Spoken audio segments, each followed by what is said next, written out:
On New Year's Eve, Jenny took her daughter to spend the evening with her first love and celebrate the new year. The three of them had dinner together and took pictures with fireworks to post on social media. Their friends liked and commented, and someone asked, "Weird, why hasn't Charlie said anything? He usually blows up her phone the moment he sees this." Jenny wasn't worried and said, "He'll call me soon." But midnight passed and she still hadn't received a call from me. She couldn't help but ask, "Charlie, why aren't you calling me to come home?" What she didn't know was that I was already on a train leaving town.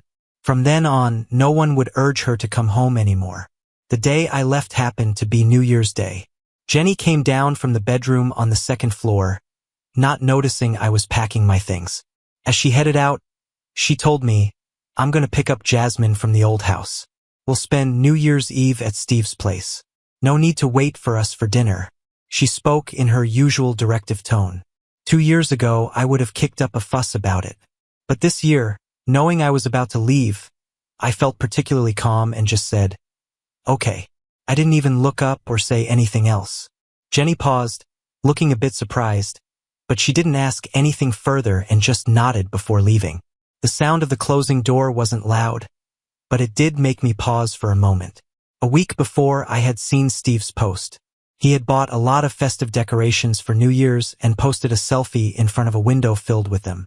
It was yet another new year full of anticipation. Many people liked his post, most of them Jenny's friends. One person commented, "Is Jenny spending New Year's with you again this year? She's so good to you." Steve didn't respond directly, just posted a cool emoji, and then Jenny liked it too. I wasn't surprised by their interaction. After all, this wasn't the first New Year's Eve Jenny spent with Steve. To be exact, this was the 3rd year. But there's not much I could do, given Steve is Jenny's first love. Even though Jenny and I went from college sweethearts to married, it's always the same cliched story. Ever since Steve came back, Jenny has been just settling for everything else. In the past, I would have thrown a fit about it, asking if she was spending New Year's Eve with him again. But this year, I didn't ask anything. I just quietly bought a ticket to go back to my hometown and left a divorce agreement behind. I guess this is the end for Jenny and me. The ticket was for 7 p.m. today. As I was torn whether or not to take a family photo, I unexpectedly received a call from Jasmine. Jasmine is my daughter with Jenny. She's 5 years old this year. Maybe because she was raised in the old house, both mom and daughter share a similar cool and steady demeanor. When I answered the video call, there was a young face with eyes similar to Jenny's. The car interior behind her was familiar, indicating Jenny had picked her up. Jasmine frowned at me through the phone, asking, "Daddy, are you upset again?" "Upset?" I looked blankly at the image of Jasmine on the screen. Before I could respond, she continued, "Is it because we're spending New Year's with Steve again? Like, I've said it before, Steve is lonely on New Year's. He's not like you who always has someone." She rattled on. She said similar things 2 years ago when I first found out Jenny was taking Jasmine to be with Steve for New Year's Eve. I had a huge fight with Jenny then. Jasmine stood by her mom, both of them looking at me with reproach. "Steve is alone, he just wants some company for New Year's. Can't we keep him company?" I argued back then. They were with Steve, I was the one who would be alone. I hardly got to see Jasmine, since she was growing up in the old house. I wanted a family reunion to welcome the new year, but they saw me as an unreasonable crazy person. Jasmine would stare at me like a little adult with complaints. In the past, her words and eyes would hurt my heart. Now, that pain feels no more than a mosquito bite, insignificant. "Jasmine, I'm not upset. If you want, Steve can spend every New Year's Eve with you both." I meant it. Jasmine's face was taken aback. Then she pouted. "You're saying the opposite again. You always do this, but then you call us to come home." I opened my mouth to say something, but Jasmine had already passed the phone to Jenny. The camera swept to her. In the dim car light, her face was clear and defined, thinly veiled with the coolness of winter. With a slight sidelong glance, there was a hint of chilliness. I swallowed my words. Jenny drove, her voice indifferent. "Anything else?" she asked. That familiar tone. There were many things I had wanted to say before, but now, I shook my head. "No, Jenny seemed momentarily stunned. She wanted to look at me, but the green light came on. As the car moved, I hung up the phone. In the end, I didn't take that family photo. After packing up all my stuff, I casually left the keys on the table in the entryway. I'd been in this city for 6 years. In the end, everything I owned fit into one 26-inch suitcase. The winter air was biting, and the car window had a thin layer of fog. The driver, taking advantage of a break in traffic, chatted with me. He asked if I was heading home. "Yeah. Why'd you get such a late ticket then?" He joked, saying if my home was far I might miss out on the New Year's dinner.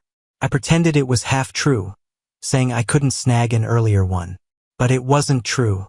Initially, I had planned for Jenny, Jasmine, and I to drive back to my place together this year. Since marrying Jenny, I hadn't visited home in 6 years. Initially, it was because Jasmine was young, so travel wasn't easy. When Jasmine turned 3, Jenny took her to visit Steve for 2 consecutive years. I thought Jenny would remember this year, but Steve's post reminded me. Jenny forgot again. So, I didn't expect much and bought a ticket myself. I got it kind of late, so I ended up with a ticket for today. The driver dropped me off at the train station. It was exactly 6:30. I grabbed my suitcase, went through the ticket check, and got on the train. The city's lights had already turned on.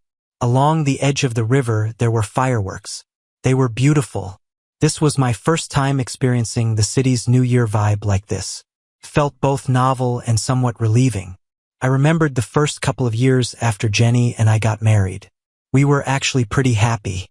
We were newlyweds, and with Jasmine's birth, our home was filled with joy.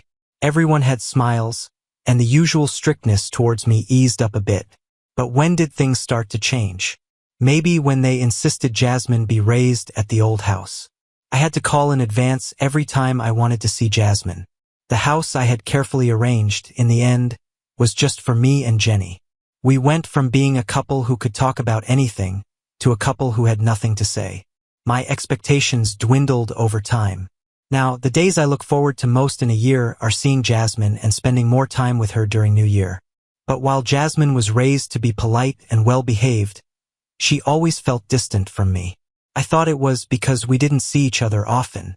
But when I saw how she interacted with Steve, I realized that connections don't necessarily become close because of blood ties. I noticed Jenny's New Year's post, just like previous years.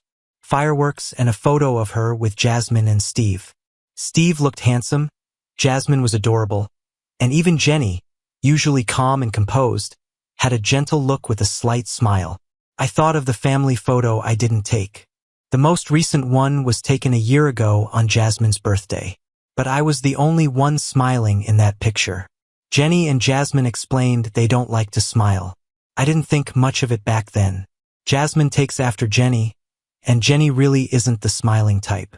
Seeing this new photo, I felt a bit emotional but nothing more. I thought about liking Jenny's post but saw the comments first. Jenny's post was not up for long, just about half an hour, yet there were a lot of comments. Some people misunderstood and thought the three were a family, wishing Jenny happiness. And then there were Jenny's friends. A few comments caught my attention. One person said, "Jenny is spending New Year's with Steve again? Didn't Charlie say anything?" Another said, "It's weird. Jenny posted this half an hour ago, and Charlie hasn't reacted? Normally he'd be blowing up the phone." Jenny replied to one, "He'll call later." I froze, thinking of the call Jasmine made to me that afternoon. She joked I always called to urge them home. In the past, I might have. I would have called Jenny to make sure she brought our daughter home after dinner. But I wanted to tell Jasmine, it's not just talk. This year, I'm not going to call anymore. From now on, I'm not going to call them home. After seeing Jenny's comment, I decided not to like the post, not wanting them to think I'm hinting at something. I turned off my phone. As the train rocked back and forth, I thought about the past with Jenny, wondering how much longer until I got home. It's only when leaving that you feel a surge of emotions. I reminisced about me and Jenny, from her sophomore year transfer to our time in college together. I had a crush on her throughout high school and college. She was striking. Her family background, her grades, her looks, all outstanding. I worked hard just to get into the same college as her. I watched her and Steve's passionate relationship, and then their breakup, never expecting her to notice me.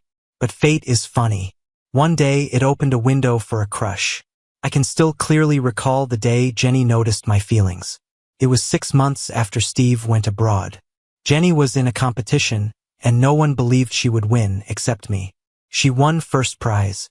In the afterglow of cheers and celebrations, Jenny walked towards me. "Charlie?" she asked. "Yes?" Jenny said, "I heard you were the first to bet on me winning the competition." She had just won the award, all her confidence showing brightly. I couldn't look her in the eye, muttering, "I just believed in you." Jenny chuckled, "I've seen you several times. Aren't you always at these events?" I was stunned. I had watched Jenny at many such events, but I never dared get too close. I always stayed hidden in the crowd, just another cheering spectator. I thought I hid it well. Apparently not. I looked at Jenny, breathing lightly, too nervous to speak.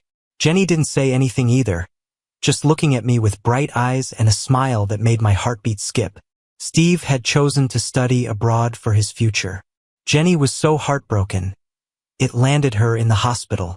Everyone thought Jenny would be down in the dumps after her heartbreak. But nobody expected that 6 months later, she'd be with someone as unknown as me, and we'd go from campus to wedding bells. They joked that someone must have taken over Jenny. Otherwise, why would she choose me? Even when Jasmine came along, people still gossiped about it. Until Steve came back. I could imagine them shaking their heads, like I was just some obstacle in a love story. Now that the lead is back, I guess it's time for me to go. A minute past midnight. I woke up to the sound of fireworks outside. This New Year's. Some folks were moving around the train cabin, others whispering on the phone to loved ones. My phone buzzed under the pillow. It was Jenny. Honestly, I was kinda surprised. Usually, she'd be busy with Jasmine and Steve, staying up and watching fireworks. I'd be the last thing on her mind. But here she was calling me. Did something happen to Jasmine? I swiped to answer. Hey. All I heard on the other end was breathing. I thought it was just a bad signal and was about to say something again. Then Jenny spoke softly. Are you asleep? I had a hunch Jenny wanted to talk. Still, I was a bit surprised. She was skirting around, not like her usual direct way. No, what's up? I kept my voice down, not wanting to disturb others in the cabin. Jenny paused for a while. Then I heard her ask, It's past midnight, why didn't you call? I was puzzled. Why should I call her? The confusion lasted only a moment. Then it hit me.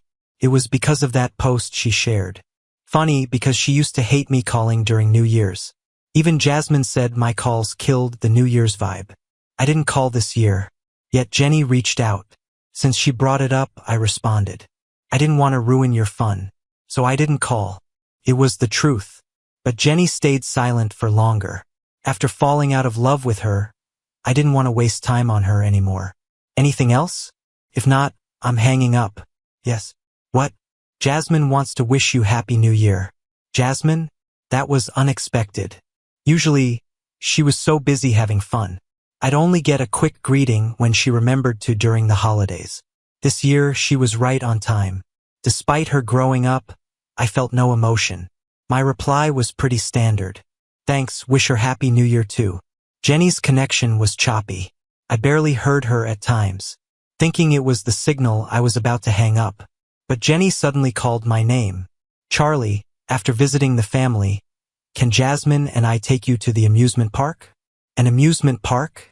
I remembered it was something I mentioned long ago. Not that I cared for the amusement park itself. I wanted to bond with Jasmine. But Jenny was always busy, and Jasmine thought the amusement park was too childish. Plans were postponed endlessly, until I saw a post from Steve's account. It wasn't about being too busy or childish. They'd been to the amusement park already, and I wasn't the one they wanted to go with. No need. I had no interest without any bonds to nurture. What did you say? The train passed through a tunnel. Jenny probably didn't catch my words. I was about to repeat myself. Then I heard a deep male voice. Jenny, come on, Jasmine wants us to set off fireworks. His voice got closer. It was Steve. I knew it well, especially these past 2 years. His voice was etched in my mind. He seemed to notice Jenny's call. Are you on the phone? Is it Charlie? Did he call asking you to come home? Yeah, but it's late, you should get home soon, or Charlie will worry. But, Steve paused. I could imagine his concerned look paired with kind eyes.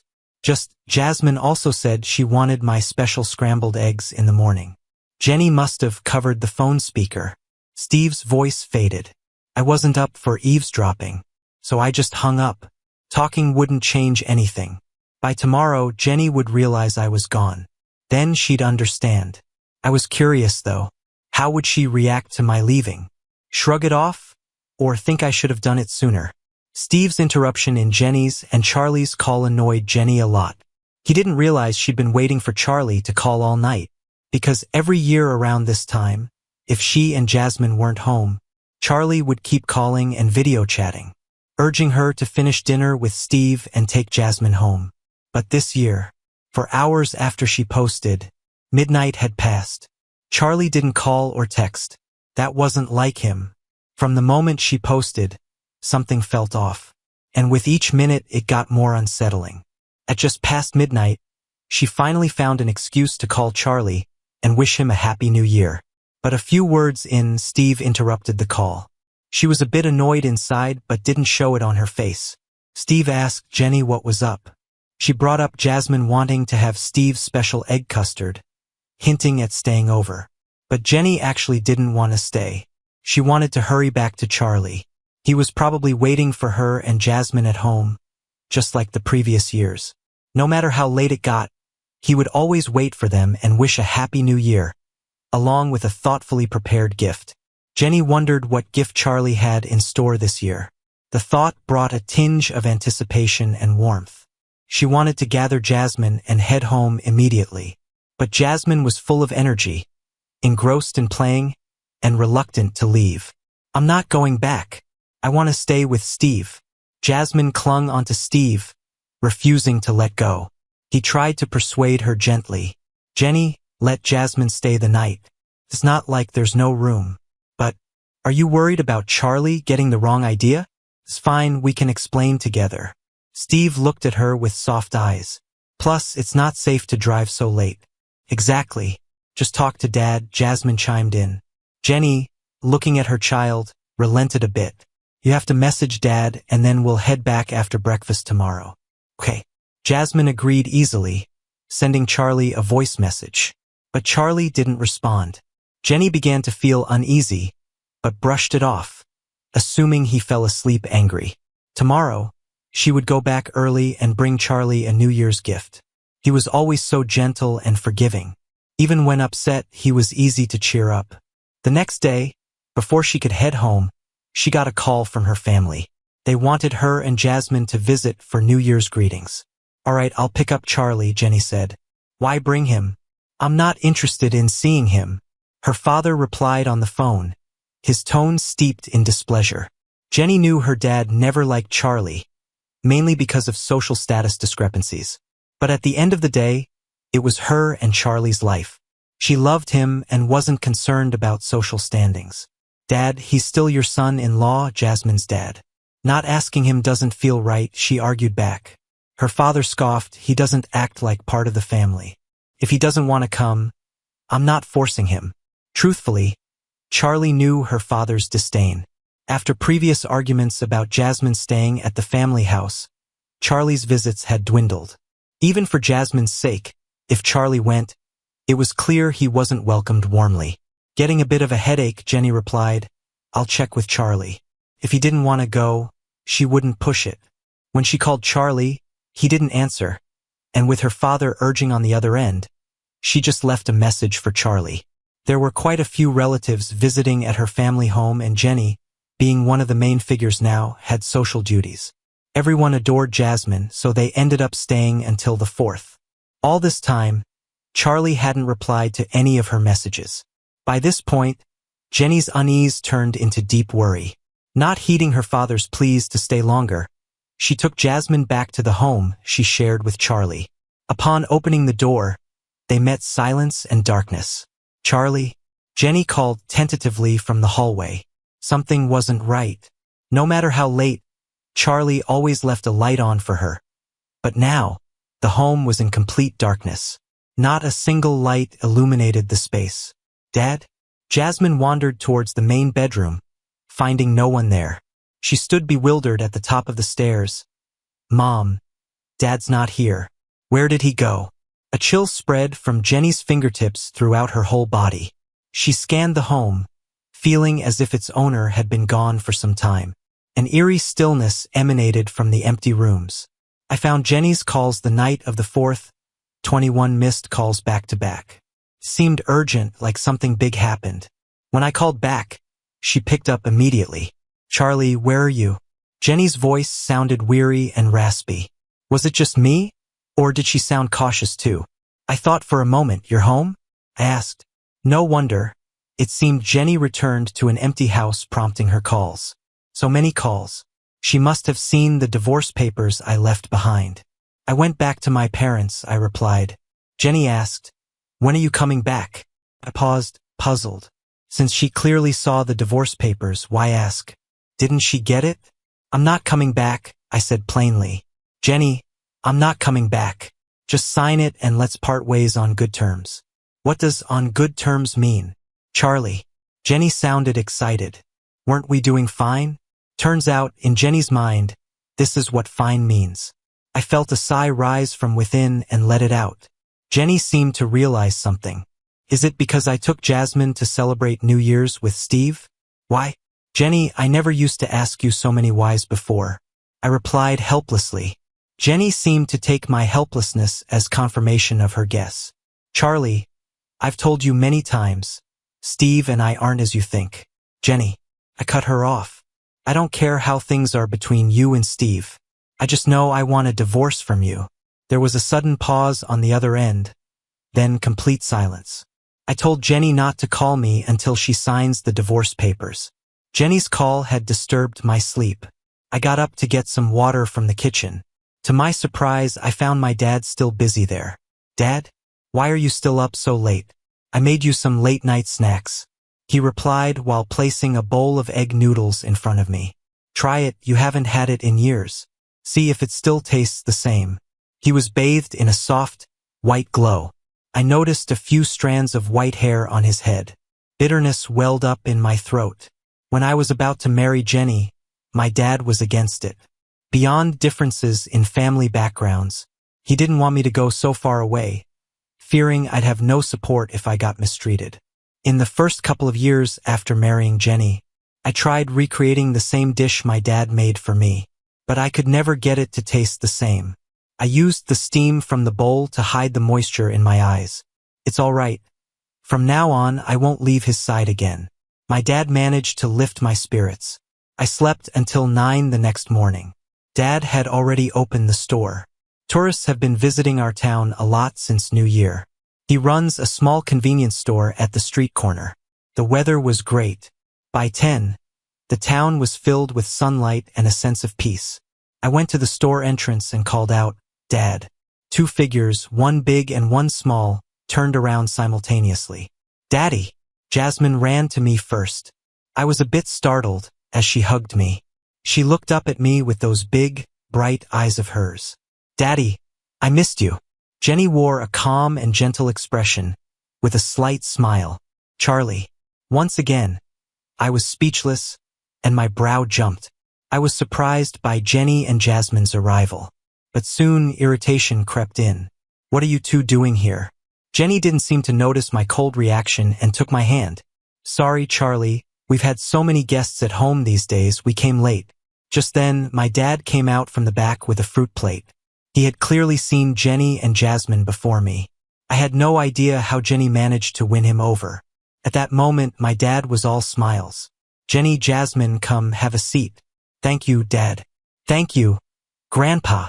Jasmine, usually so mature for her age, was now sweet and well-behaved. My dad was on cloud 9, wrinkles around his eyes deepening with joy. He moved over to Jasmine. "Oh, sweetie, come here. Let Grandpa hug you. Look, here's your New Year's red envelope. Happy New Year, sweetheart.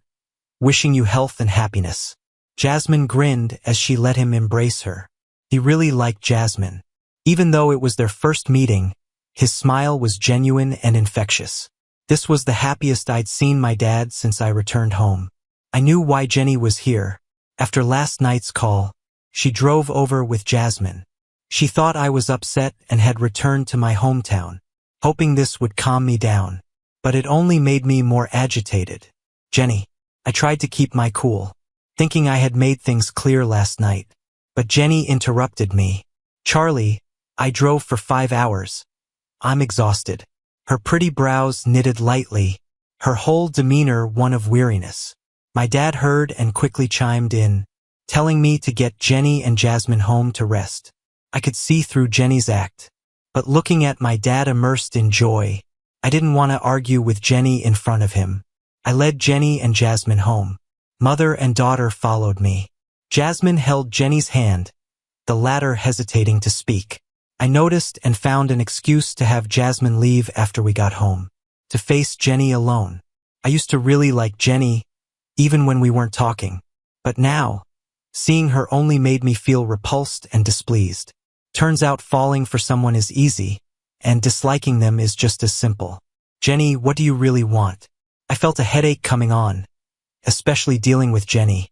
Charlie, I'm not up to anything, just wanted to bring Jasmine to see Dad. Jenny looked at me. You always said Jasmine hadn't met her grandpa yet, didn't you? I found it laughable. I'd mentioned it many times before. Every time she ignored it, now she's proactive. I gave her a mocking look. Jenny pressed her lips. Charlie, don't look at me like that, I'm sincere. The last thing I wanted was her sincerity. Jenny and Jasmine's visit shook up my recent peace. But I have to admit, because of them, Dad seemed happier than usual. He liked Jasmine. He channeled his love for me to Jasmine, and liked her more every time he looked at her. As for Jenny, she was putting on the perfect daughter-in-law act in front of my dad. Even if my dad doesn't say it, I can feel how he's changed his attitude towards Jenny. Jenny stayed with Jasmine for 2 days. As the end of the year approached, my dad couldn't help but secretly ask one day, Charlie, when are you going back? Dad's got a ton of stuff ready for you to take when you leave. Jenny was there too. She didn't respond, just looked over at me. In a few more days, I said, I want to spend a bit more time with you. I didn't make it sound final. There was a flash of joy on Jenny's face. In the evening, I planned to have a talk with Jenny, but I ended up overhearing her and Jasmine first. Mom, when can we go home? Jasmine asked, looking unhappy and throwing her toy on the ground. That toy was a gift from my dad. He's not really good at cheering up little kids, so he just bought what he saw other girls in town had for Jasmine. Jasmine was happy at first and sweetly said thank you, Grandpa. But now, she said, this stuff isn't fun at all. I miss Grandpa and Steve. I want to go to the amusement park with him. Jenny frowned a bit, but she was patient, soothing Jasmine. Soon, she said, once your dad's not upset anymore, we can go back. Just be good these few days and don't make him mad. Got it? Jasmine unwillingly nodded. Hearing that got me somewhere between amused and angry. Since the weather was nice, my dad suggested we spend a couple of days exploring the town. Little Charlie used to love running around the town when he was a kid. He laughed while telling Jenny and Jasmine stories of my childhood. Jenny listened carefully, sometimes looking at me with a smile. Jasmine ran ahead, turning back now and then to see if Jenny and I were keeping up. After New Year's, the town calmed down, and its slate paths had an almost serene beauty. Charlie, you never told me about your childhood, Jenny said, trying to break the silence. I glanced at her. I did, I replied. You just didn't like to listen, so I stopped. But now, for some reason, Jenny promised Charlie, let's come here every year for a while. Her eyes were calm, but it seemed almost funny to me. This was just to make me less angry. Before I could respond, I heard Jasmine's excited shout. Steve! Up ahead. Steve spread his arms to greet Jasmine running toward him. Jenny frowned and glanced at me out of reflex. When she saw I had no reaction, she walked over to Jasmine. Jasmine, get down.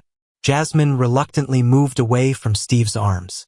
Jenny asked why Steve was here, and he casually responded, I'm just traveling around here. Heard you were staying, what a coincidence. Sure was. Out of all places, Steve chose this small town. Jenny looked at me again as Steve followed her gaze, his smile broadening. Charlie, didn't expect to see you here, Steve said with a spark of triumph in his eyes.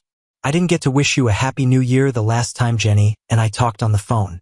He brought up that call from New Year's Eve. I heard you and Jenny had some misunderstanding because of me, and you came back here. If that's true, then I'm really sorry, Charlie. We're all good friends, me, Jenny, and Jasmine.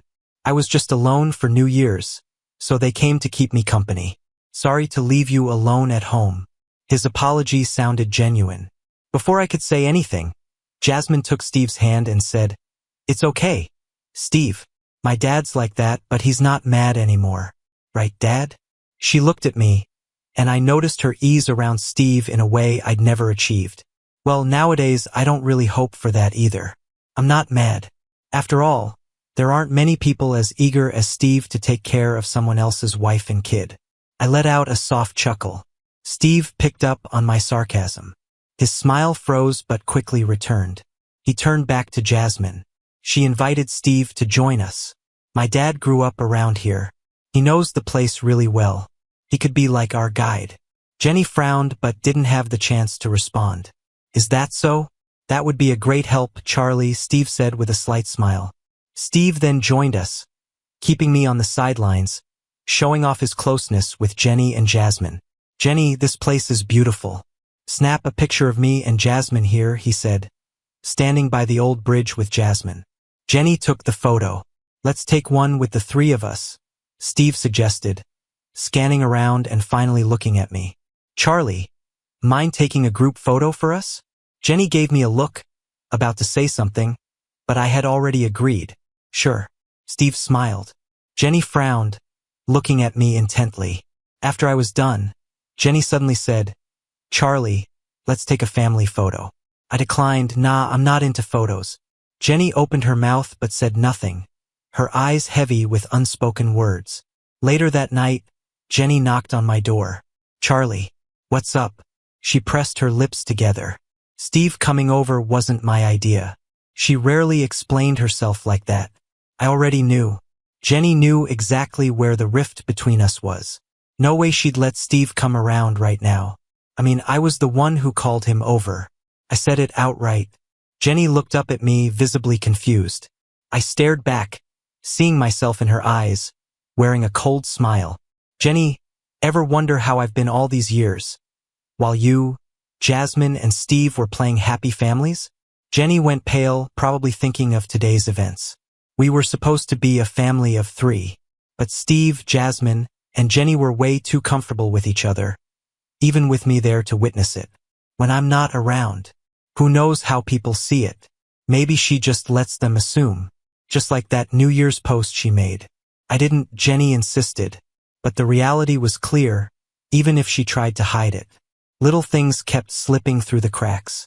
I looked at Jenny and said calmly, Don't worry, I'm not mad. If Jasmine and Steve get along so well, him being her stepdad, it's all good. Charlie. Jenny interrupted sharply. Her dark eyes blazed with a mix of wetness and fury. I never planned to divorce you. Then do you want me to keep watching you, Steve, and Jasmine play house? Jenny, you can't have it both ways. I don't, Charlie. The one I love has always been you. But I don't love you anymore. Jenny fell silent abruptly. The color drained from her face, like water slowly seeping from a cracked glass. I clearly saw the broken and wet gleam in her eyes. Might as well spell it out. Jenny, I don't love you anymore. The year I married Jenny, I thought I have to spend my whole life with her. I ignored all the gossip, choosing her firmly. But I forgot. Some paths are hard to walk alone. I married Jenny, feeling her indulgence and love, now and then. But it wasn't consistent. It felt more like charity, a bit more when she felt like it, nothing at all when she didn't. I fooled myself for way too long. What about Jasmine? Jenny asked, her eyes filled with sadness. She's our kid. Are you going to leave her, too? I stayed silent. Jasmine isn't my child. She's yours. And I think she might prefer Steve as her dad over me. Jenny wouldn't believe it. That night, she left, lost and broken. The next day, Jasmine wanted to visit the other side of town. I didn't go with them. Go ahead. As soon as I said it, Jasmine bounced excitedly towards Steve waiting at the door. Steve, Dad's not coming, but we're gonna have fun. Jenny watched Jasmine and Steve together, their interaction painfully sharp for the first time. She followed them out. I thought it would be like always, me not included, the three of them having fun. But an hour later, Jenny came back with Jasmine, who was crying uncontrollably. Steve was nowhere to be found. Mommy's mean, Jasmine sobbed, her nose red and her little face flushed. Jenny's face was stormy. It was the first time I saw them fight. It was surprising. What happened? I asked Jenny. No answer. I asked Jasmine. Instead of answering, she pushed my hand away. I don't want you. Jasmine. Jenny scolded sharply. I was confused. A few minutes later, I got the story. Jenny and Jasmine were out with Steve, having a good time until Steve offered Jenny a taste of his new onion cake, already bitten into. Jenny didn't take it well, shoving it away disgustedly. You're gross. Steve lost his balance, his face falling at her words. Jenny. Jasmine rushed to help Steve. Mom, what's wrong? Why'd you push Steve? Jenny realized Steve was overstepping boundaries and tried to hide her disgust. But she told Steve firmly to stay away from their family, saying he was a nuisance. Steve looked shocked. Jasmine protested loudly. Mom, what are you talking about? Steve doesn't bother us at all. We always have fun together. Everything they'd ever said about getting along turned into knives stabbing Jenny's heart. Her hands clenched, a dark shadow engulfing her. Oh, I see. I sighed. Seeing Jasmine crying, I softened a bit. Jasmine, don't cry. Don't pretend to care. If you hadn't come back, this wouldn't have happened. That wasn't what I expected. Jasmine was unusually distant today. Her eyes flared with blame and resentment, a look I knew all too well. But I was innocent this time. I hadn't done anything. Jenny, though, was already upset with Jasmine for being disrespectful to me. Twice now. Jasmine, what are you saying? Honestly, we were doing just fine without you. You left me at Grandpa's when I was a kid. You never really did your job as a dad. I like Steve. I don't like you. Jasmine yelled at me, feeling wronged. I was caught off guard. Didn't know how to react for a moment. Jenny was already holding on to Jasmine tightly. Who taught you to say this? Jasmine stayed silent, pouting with teary eyes. I felt a wave of numbing exhaustion. But then, a strange sense of relief hit me. If that's the case, then good. I knelt down to meet Jasmine's gaze. In that look, I held all my feelings for her. Yet in the end, I only said one thing. Actually, I don't really like you either. Jasmine froze, staring at me blankly. I smiled at her. So let's not meet again. Charlie. Jenny's voice trembled. I told her, Jenny, you can leave now. Jenny had thought taking Jasmine would be a way to keep me. But in the end, she became the final step to end our relationship.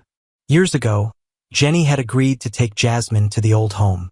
I wonder if she ever thought this decision would become the knife between us. I hold no guilt towards Jenny or Jasmine. If anything, they betrayed me. But now I've broken free. The day Jenny took Jasmine away, the 8th, my dad didn't know about what happened with Jenny and me. He was always kind to her and Jasmine, telling them to come visit whenever possible. Jenny gave me a look, hiding the bitterness in her smile. Okay. Jasmine sat in the back seat. The car window blocked her figure and face. She was still mad, maybe waiting for me to coax her. But I didn't care anymore. I told Jenny to make sure and sign the divorce papers. This is the last thing I'm asking you to do. Don't let me down. Jenny stayed silent, her eyes quietly turning red. Charlie, I can't take you away. Can I? No. A month later, I divorced Jenny without a hitch. Half a year later, my dad learned about it. He was shocked and asked why. I didn't tell him what I'd been through. Simply said I didn't love her anymore. Though my dad sighed in regret, with time he stopped mentioning it. Why he didn't say anything was because every winter and summer break Jenny brought Jasmine to see him. Although, during those times, I was never around for some reason. I heard after Jenny and I divorced, she went back to the old home. had a huge argument with Jenny's father living there, then took Jasmine with her. I thought she'd marry Steve, but she didn't. Steve went abroad again for some reason. Jenny deleted all her posts with Steve and Jasmine celebrating New Year's, and used an old picture of us together as the background. Lots of people noticed and messaged me to tease. Their tone no different from when they used to flatter Steve and Jenny celebrating New Year. When the messages piled up, it got a bit annoying. So I pinned a divorce notice. Do not disturb, divorced. Everyone was stunned, except for a few who had some idea. As for Jasmine, at first, she didn't know Jenny and I were divorced. When she returned to Jenny's side, she asked about me. Where's Dad? Why isn't he back yet? Jenny would initially stay silent, but Jasmine kept asking. Jenny said, Dad's not coming back. Why? Jenny didn't answer. Jasmine, upset, found Jenny's phone and sent me a voice message. Dad, when are you coming back? Later on. Jasmine learned what separation and divorce meant. I heard she cried a lot wanting to see me, but in the end she never did. And finally, Jenny would occasionally bring her to the town. Those years, winter and summer breaks became Jasmine's most anticipated days, just like they once were for me.